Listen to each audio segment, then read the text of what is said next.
The Vanishing Roadhouse. I'm a night owl. I've always been drawn to the quiet hum of empty roads after dark, the way the world slows down when most people are asleep. I take these late-night drives alone, not to escape, but to find some peace. One night, driving through the outskirts of a sleepy town in the Pacific Northwest, I noticed a sign I'd never seen before: Miller's Roadhouse, open 24 hours. It was glowing faintly in the fog, like a beacon. I had been driving for hours and hadn't passed a single place to grab a bite, so I decided to stop. Pulling into the parking lot, I saw a weathered building with neon lights flickering erratically. The place looked like it hadn't changed since the 70s. Paint peeling, old cars rusting nearby, and a handful of people sitting outside, their faces obscured by shadows. I stepped inside, greeted by the smell of stale coffee and burnt wood. The roadhouse was almost empty, just a few patrons scattered around the worn booths, nursing their drinks in silence. The bartender, a grizzled man with a scar running down his cheek, gave me a nod but said little. I ordered a coffee and asked about the town. He shrugged. "You're not from around here, not many are." Curious, I pressed, "How long has this place been open?" He looked me in the eye and said, "Longer than anyone can remember." I wandered around, trying to shake the feeling that something was off. On the wall, I spotted a faded newspaper clipping dated 1978.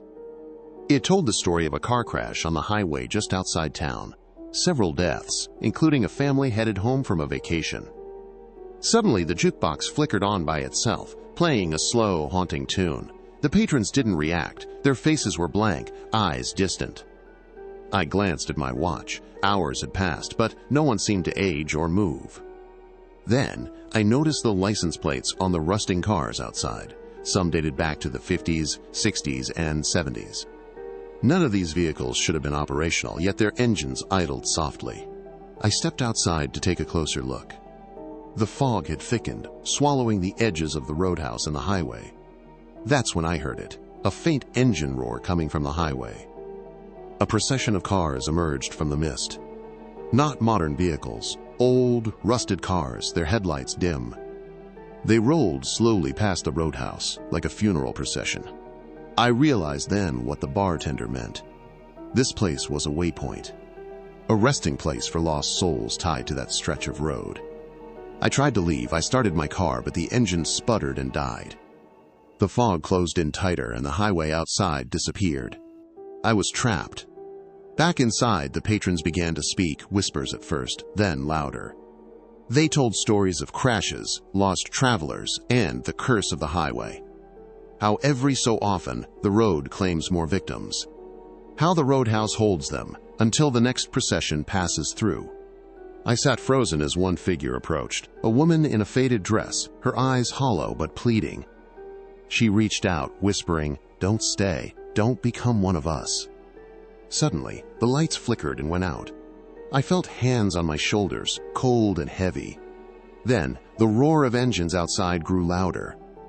The procession returned, this time stopping in front of the roadhouse. The doors opened, and a cold wind swept through, pulling me toward the cars. I closed my eyes and willed myself awake. When I opened them, I was alone in my car, engine running, fog lifting. The roadhouse and its patrons were gone. But on the dashboard lay an old, rusted key, and a note that read, "For your next stop." I never took that key, and I never drive that highway at night anymore.